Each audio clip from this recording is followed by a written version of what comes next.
बोलो जयकारा बोल मेरे श्री गुरु महाराज की जय।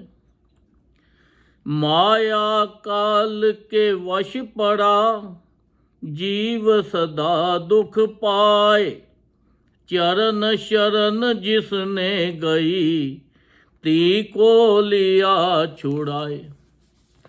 सौभाग्यशाली प्रेमी गुरुमुखो, ये जो मनुष्य चोला हमें मिला है ये बड़ी मुश्किल से मिला है। ये मनुष्य चोले में हमने बहुत काम करने हैं और 84 लाख योनि से बच के अपने घर को वापस जाना है। तो देखो, हम तो ये संसार के अंदर जो ये काम क्रोध लोभ मोह अहंकार है, इसके चक्कर में पड़ के तो हम भक्ति की तरफ कम पड़ गए हैं और इन चीज़ों में ज़्यादा, सांसारिक चीज़ों में ज़्यादा फंस गए हैं। अब इनमें ज़्यादा फंसेंगे तो दुख ही दुख होगा। अब संसार के अंदर ये देखो कि कितने लोग हैं जो भक्ति की तरफ जाते हैं, जो भगवान का भजन करते हैं। बड़े कम लोग हैं, ज़्यादा तो बस इसी चक्कर में लगे हैं, इसको दुख दे दो, इसको दुख दे दो, इससे पैसा बना लो, इससे ये कर लो।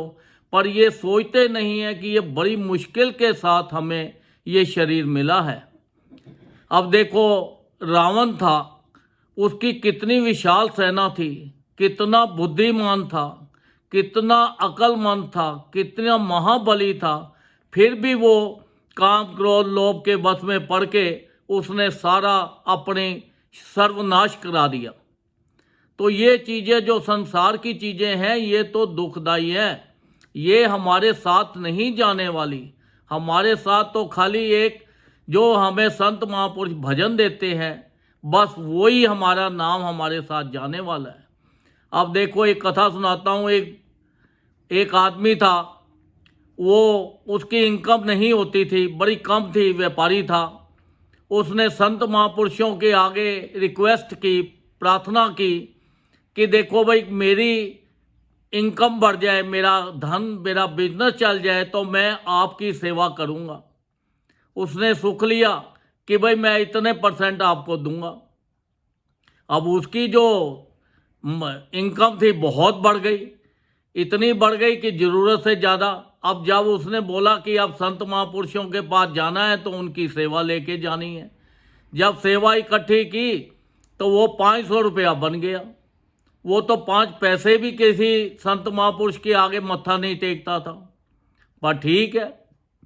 अब वो 500 रुपये लेके तो चल पड़ा, कहता है ये संत महापुरुषों को टेकने हैं। पर उसका दिल बेईमान हो गया। वो कहने लगा, सोचने लगा कि चलो ये जो 500 रुपये है, क्या है, ये घोड़ा मिल रहा है, ये घोड़ा एक खरीद लेता हूँ तो संत महापुरुष के इसके ऊपर टहलेंगे, घूमेंगे फिरेंगे, बड़ा आनंद आएगा। घोड़े वाले से बातचीत की, थोड़ा सा आगे गया तो एक गाय मिल गई। अब गाय मिल गई 250 रुपये में। अब उन्होंने सोचा, मन में सोचा कि ये गाय ले लेते हैं, संत महापुरुष इससे दूध पिएंगे, दही खाएंगे, मक्खन खाएंगे, बहुत बढ़िया हो गया। ऐसे चलते चलते वो संत महापुरुषों के पास पहुंच गए आश्रम में। जब बाहर देखा तो एक बंदा नारियल और फूल बेच रहा था। अब उसने सोचा चलो नारियल और फूल ले लेते हैं। उसे पूछा कि भाई ये नारियल कितने का है? वो कहता है 5 पैसे का। वो कहता है कि 4 पैसे लेने हैं? वो कहता है 4 पैसे का अगर लेना है तो सामने बाग में चले जाओ, तो वहाँ पे माली आपको 4 पैसे में दे देगा। अब वो बाग में गया तो माली से पूछा कितने का है नारियल? माली ने कहा 4 पैसे का है। अब उसने उसको भी बोला कि आप 3 पैसे लेने हैं तो ले लो, दे दो मुझे। तो माली ने कहा कि पेड़ पे खुद चढ़ जाओ और चढ़ के वो आप 3 पैसे दे देना, चढ़ के खुद ही उतार लो। उसने बोला ठीक है। अब वो पेड़ पे चढ़ा, जैसे ही वो नारियल उतारने लगा तो उसका पैर खिसक गया, वो लटक गया। अब बड़ा परेशान था। उसने एक ऊँट वाले को देखा, जोर से आवाज़ लगाई, हाँ भाई ऊँट वाले, मैं तुझे 25 रुपये दूंगा, अब तुम मुझे नीचे उतार दे। और वो भी लालच में आ गया। जब वो लालच में आ गया तो वो भी उसको करने लगा, उसने उसको उतारने लगा, जैसे पकड़ा तो ऊँट नीचे से निकल गया, वो भी लटक गया। अब फिर वो बड़ा परेशान सोचने लगा, इतने में देखा एक गधे वाला जा रहा था, उसको आवाज़ दी, हाँ भाई तुझे 25 रुपये दूंगा और हमें नीचे उतार दे। अब जैसे वो गधा भी आया तो उसने भी पकड़ा, लटका तो गधा नीचे से खिसक गया। अब तीनों के तीनों वहाँ लटक रहे थे, तो इतने में काफ़ी वो माली आ गया। माली कहता है ये क्या देगा ये पैसे, इसके पास तो पैसे नहीं है, ये तो 3 पैसे में नारियल दे रहा था, 1 पैसे के लिए इतने इतना किया। इतने में संत महापुरुष आ गए। अब संत महापुरुषों ने कहा कि देखो, लोभ करने का ये फार्मूला होता है कि लोभ से सिवाय दुख ही दुख मिलते हैं और कुछ नहीं मिलता, और यहाँ की माया भी जो है वो साथ नहीं जाती। अब वो माली ने फिर बोला, कहता तेरे पास तो पैसे ही नहीं है, तो तुम इसको 25 रुपये कहाँ से देगा। वो अपने होश में आकर एकदम अपनी जेब से पैसे निकालने लगा, तो जैसे ही वो पैसे निकालने लगा तो एक हाथ से जोर ज़्यादा पड़ा, वो हाथ छूटा, वो तीनों के तीनों नीचे वहाँ गिर गए और ढेर हो गए।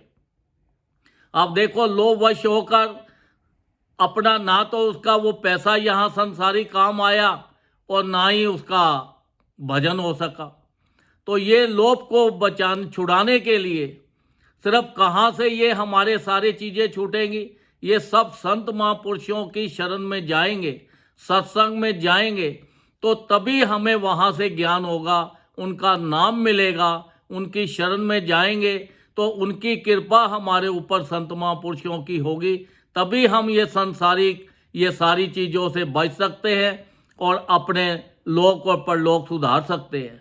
हमारे देखो, संत महापुरुषों ने हमारे लिए कितनी आसान तरीके बना दिए हैं। 5 नियम, श्री आरती, पूजा, सत्संग, सेवा, सिमरन और ध्यान, जो श्रद्धा से करे निश्चय हो कल्याण। ये कलयुग के अंदर बचना बहुत मुश्किल है, तो हमारे जो संत महापुरुषों ने 5 नियम बनाए हैं, अगर हम ये 5 नियमों की पालना करेंगे तो हमारा लोक और परलोक हमारा दोनों ही सुधर जाएगा, और हम ये सांसारिक चीज़ों का आनंद लेते हुए ये जो संसार की जितनी चीज़ें बनाई हैं इनको छोड़ना नहीं है, इनका भी आनंद पूरा पूरा लेना है, क्योंकि ये मनुष्य जन्म में ही इनका सुख मिल सकता है। अगर आप पशु पक्षी या किसी और जूनी में चले जाएंगे तो उसमें दुख ही दुख है, ये चीज़ों का आनंद नहीं मिलेगा। अब संसार में देखो, इतने बढ़िया बढ़िया खूबसूरत पार्क बनाए हैं, इतने बढ़िया बढ़िया हवाई जहाज बनाए हैं, कारें बनाई हैं, इतनी बढ़िया बढ़िया बिल्डिंगें बनाई हैं, इतना धन है, तो ये सब चीज़ों का आनंद मनुष्य ही ले सकता है। तो ये आनंद लेने के लिए हमें तभी आनंद मिलेगा जब हम संत महापुरुषों के हुक्म को मानेंगे, उनके नियमों को मानेंगे, जब हम सुमिरन करेंगे तो तब हमें ये आनंद मिलेगा, और हमारा लोक भी सुखी हो जाएगा और हमारा परलोक भी सुखी हो जाएगा, और संसार के सारे सुख भोगते हुए हम स्माइलिंग फेस से हंसते हंसते अपने उस गुरु दरबार में पहुंच जाएंगे, और वहाँ पे उस ज्योति में ज्योत सिमरन हो जाएंगे, जहाँ से आना जाना संसारिक ख़त्म हो जाएगा। हम हमेशा के लिए वहाँ पे अपना बैठ के नाम और सिमरन करते रहेंगे और 84 लाख योनि से बच जाएंगे। बोलो जयकारा, बोल मेरे श्री गुरु महाराज की जय।